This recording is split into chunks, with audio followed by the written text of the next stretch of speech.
So how do we know if a country is unequal or equal? We compare the top 20% of earners, the richest in the society, and the bottom 20%. We can get an indication of the wealth divide across the country and how equal or unequal it is. And the data's very clear about this.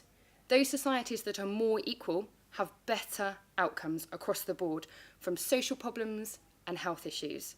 It's better for everybody, rich and poor, if there's less inequality. So a more equal society has better educational outcomes. Children stay in school longer, maths and literacy outcomes and scores and tests are better. And there's less conflict for children in society.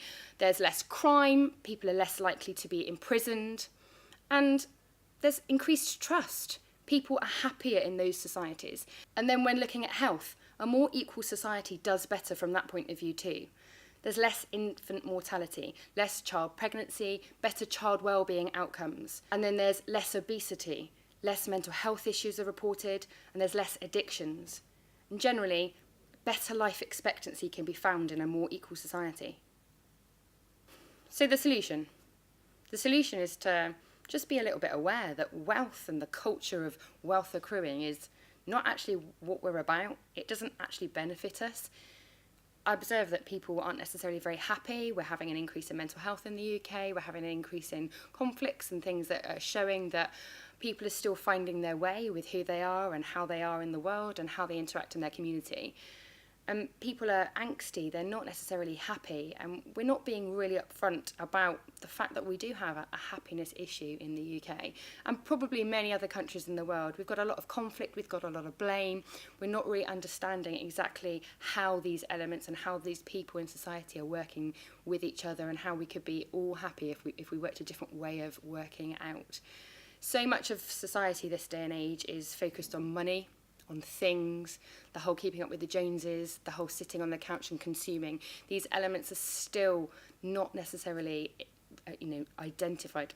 Elusive X, that religion, that drug, that activity, that thing that makes us feel whole, that makes us feel happy. And some people find it in religion. They find the hope and the belief in the community that links to a religion fills up their gaps. People have addictions, things that fill their holes in other unhealthy ways that aren't actually helping them in the bigger picture, that are short-term fixes. As a society, we can do something about this.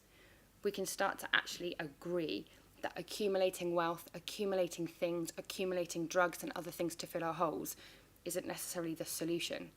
If we all started to become okay with who we are, we wouldn't have this problem to begin with. We wouldn't need something else if we were all just okay in who we are.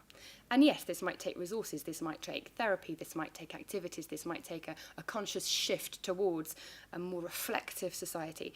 We're so focused on having to accumulate a bit of wealth just to get by.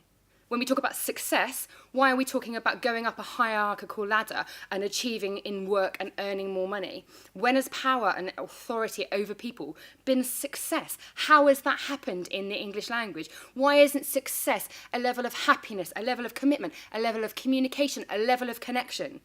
When you are asked, what do you do? Stop talking about your job. Talk about your people. When you're asked how wealthy you are or what you're successful at, talk about your connections.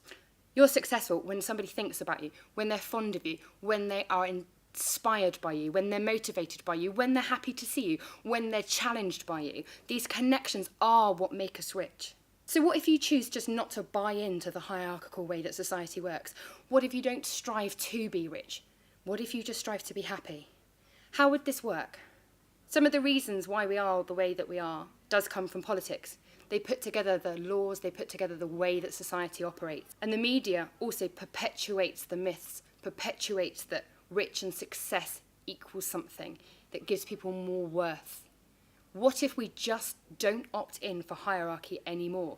We become more reflective. We understand the worth of everybody, whether they're contributing to society or not. Some of it is to do with the culture that we've been brought up in. We carry on the same unspoken rules and ways of working. We listen to the media. We feel disgruntled and want to find who's to blame for the negatives that we're feeling. We're not taught to be reflective.